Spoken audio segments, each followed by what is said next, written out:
What's up, Film Debris fans? What do Dwayne "The Rock" Johnson, Steven Tyler, and Michael Jordan all have in common? They'll all be on our today's episode of Movies in Space!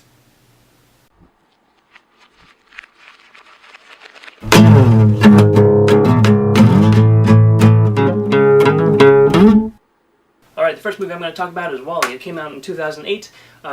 It's a Pixar movie, of course, takes place in space, and just the first, part of the movie where it's there's no dialogue and it's just action, it's just the way a movie is supposed to be. It's supposed to be telling a story through visuals and acting, and you can see a lot of the things. You can tell what's happened in the world and what's happened around space through what you see on the planet, and how the relationships through the characters, how they grow. It's really interesting, very beautiful looking, and I like seeing the stars and everything in space and the robots and all that stuff. It's really fun just to look at all the stuff going on in WALL-E and everything. It was directed by Andrew Stanton, who also did Finding Nemo, and he's working on the sequel to that one too.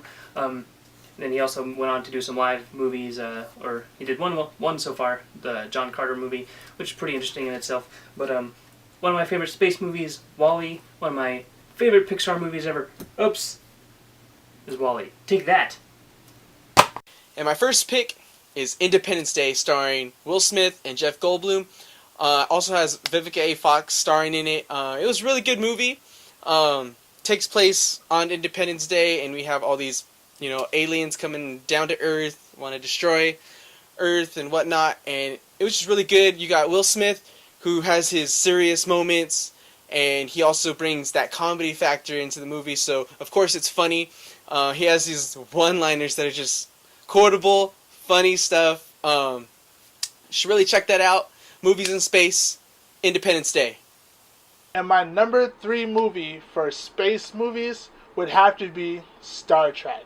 And I'm not talking about the older Star Trek, even though we love those. I'm talking about the reboot, the 2009 version Star Trek. Just basically the origins of our beloved Captain James T. Kirk. Oh, and Zoe Saldana was in it. Man, no matter what movie she's in, I'm going to watch it. I'm going to watch it. She needs to come out with a new movie every week. Every week. And I would always be in the theater. She would probably make most of her money from me. But I digress. This Star Trek, it came out at perfect timing because we were really confident in our effects and our special effects and the way we were shooting and making movies. And it pays off because the look of this was how I would imagine it to be.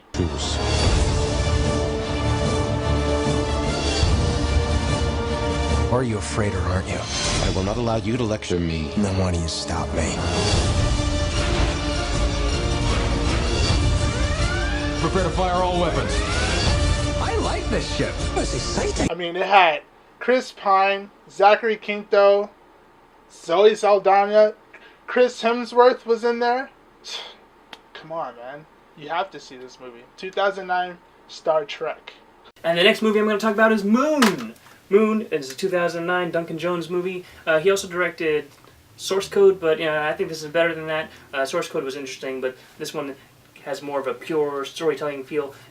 It's just Sam Rockwell by himself on the moon. He has a contract where he works there for a while, and then he goes and does whatever.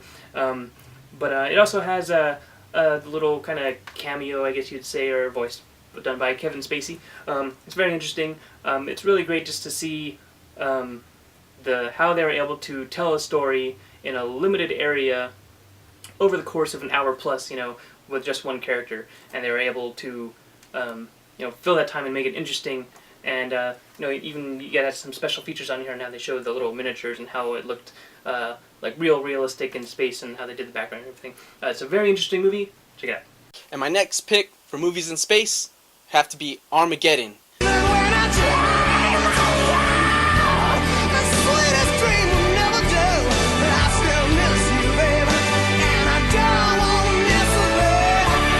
Directed by Michael Bay. And when Michael Bay's involved, he's going to blow up or do something big. He went and got an all-star cast. Bruce Willis, Billy Bob Thornton, Liv Tyler, Steve Buscemi, Michael Clark Duncan, Owen Wilson. He just went all out, and the movie was just amazing. If you haven't seen it, you should really check it out. It's about these oil drillers who happen to get involved with astronauts, and they have an asteroid coming through to hit Earth to end the world, and they somehow have to save the world. And I won't go any further. You should really check it out. It's just, what else can I say? I think that Michael Bay might have released his best film in Armageddon. That's just what I'm saying. Yes, over Transformers. I don't know about Pain and Gain. I haven't seen it yet, but I really think this is his best film. You should really check it out. Armageddon from 1998. And my number 2 pick would be Doom. Doom was a great movie. It was a nice... It was a space movie that we all wanted. I mean, I used to play Doom back in the day when I probably shouldn't have. My parents were always like, oh, what are you in there playing? I would say Mario Kart and shooting people.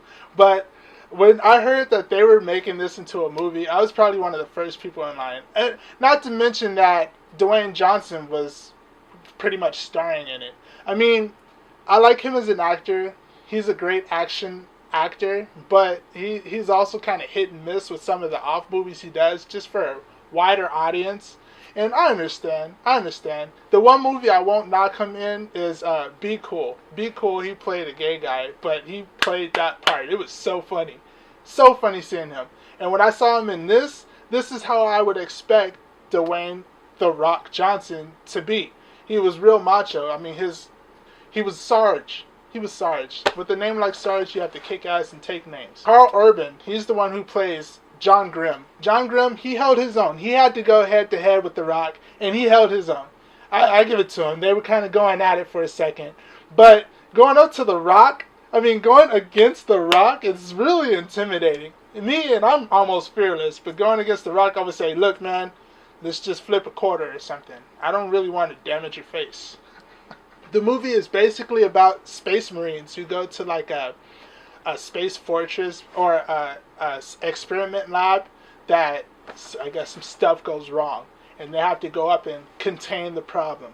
So with all the ass kicking and the space creatures that are getting shot up, I had to pick it. So my number 2 movie would be the 2005 movie Doom.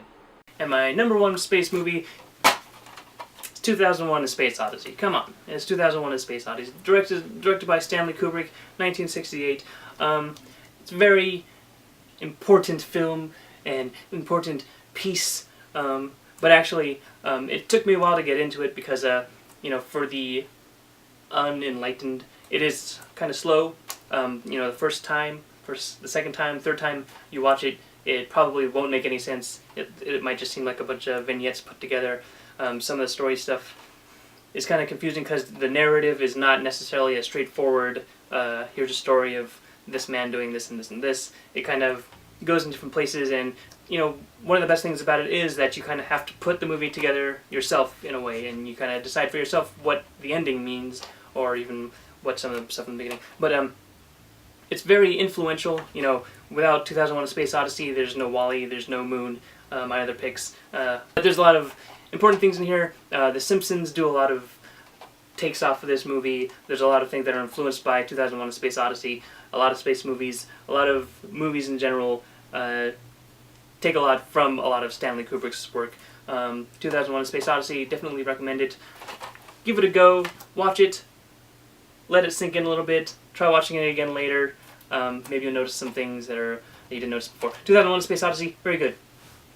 The number 1 movie on my list, space movies, have to be Space Jam, starring one of the greatest basketball players of all time, Michael Jordan. You got Bugs Bunny, Tasmanian Devil, Larry Bird, Tweety Bird, no relation, Muggsy Bogues, Patrick Ewing, Larry Johnson.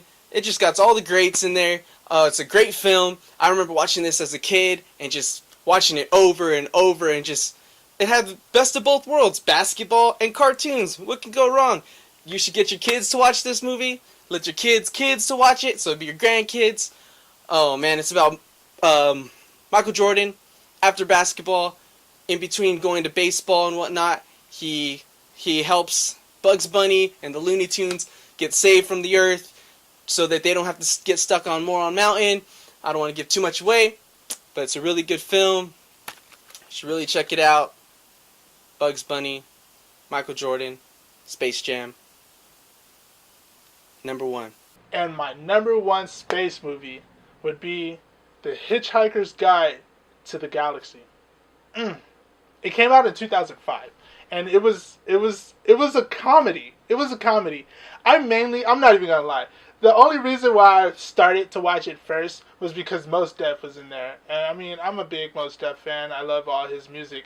And in his movies, I watched them because I like them. Even if they kind of didn't do good in the box office or it wasn't really accepted by the masses, I watched them anyway. I love them. I'm a supporter. Go ahead. But this movie turned out being funny. The Earth gets demolished by a construction crew, like a space construction crew, to make a highway, an intergalactic highway. So they get rid of the Earth. And before the Earth is fully destroyed, the main character, Arthur, is taken up by his friend who happens to be remaking the book Hitchhiker's Guide to the Galaxy. So he's like in space and stuff. He never knew. And it's funny because Zooey Deschanel is in there, and she's really odd. Like, as a person, odd. Like, I don't think they script her to be as odd as she is. That probably just is included. It is more bang for your buck, I guess. This character is just so goofy. It's like a goofy funny. It's not ha-ha dry humor. It's like a weird funny. So if you're kind of a weird person or a nerd or something like that, then this would definitely be a good movie for you. So check out The Hitchhiker's Guide to the Galaxy. So there you have it. Top 3 movies in space, in our opinions. Tell us what you like, what you didn't like, what we missed. Don't forget to subscribe to Film Debris, YouTube, right here. Check it out. Check out our other 3 to C's. We have a couple already out. Yeah, that's about it. Did we miss anything? Probably not. But hold on, how can we do an episode of space movies without talking about Star Wars? Like this.